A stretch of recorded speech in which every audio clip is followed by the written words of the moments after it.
ஒரே மதம் ஒரே மொழி கொள்கை மூலம் அரசியல் லாபம் தேட நினைக்கும் மத்திய அரசின் திட்டம் நிறைவேறாது என்று பால்வளத்துறை அமைச்சர் மனோ தங்கராஜ் தெரிவித்துள்ளார். கன்னியாகுமரி மாவட்டம் நாகர்கோவிலில் உள்ள திமுக மாவட்ட கழக அலுவலகத்தில் அமைச்சர் மனோ தங்கராஜ் செய்தியாளர்களை சந்தித்தார். அப்போது பேசிய அவர், டாஸ்மாக் கடைகள் முழுமையாக அல்ல, படிப்படியாக மூடப்படும் என்று திமுக தேர்தல் அறிக்கையில் கூறப்பட்டிருந்ததாக தெரிவித்தார். தேர்தல் வாக்குறுதியில் கூறியபடியே மதுவால் பாதிக்கப்பட்டவர்களுக்கு கவுன்சிலிங் சென்டர்கள் தொடங்கப்பட்டுள்ளதாக அவர் குறிப்பிட்டார். ஒரே மதம் ஒரே மொழி கொள்கை மூலம் அரசியல் லாபம் தேட நினைக்கும் மத்திய அரசின் எண்ணம் நிறைவேறாது என்றும் அமைச்சர் மனோ தங்கராஜ் தெரிவித்தார். திமுகவுக்கு போட்டு அதிமுக என்பதற்கு நம்ம யார்ட்டையும் ஜோசியம் கேட்க வேண்டிய அவசியம் எல்லாம் இல்ல.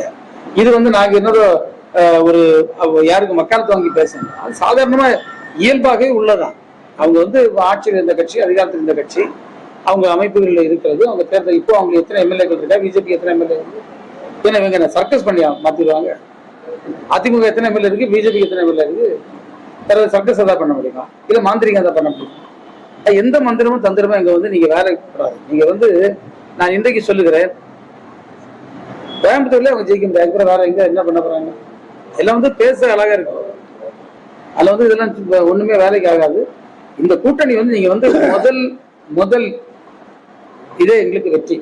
ஏன்னா தலைவர் அவர்கள், நீங்க எல்லாரும் பார்த்திருப்பீங்க, இந்த முறையும் பழைய வெற்றி கூட்டணியை அப்படியே தொடர அப்படியே பார்த்திருக்க, எந்த சேதாரமும் இல்லாமல் இன்றைக்கு அந்த கூட்டணி மீண்டும் உறுதி செய்து தலைவர் அவர்கள் தந்திருக்கிறார்.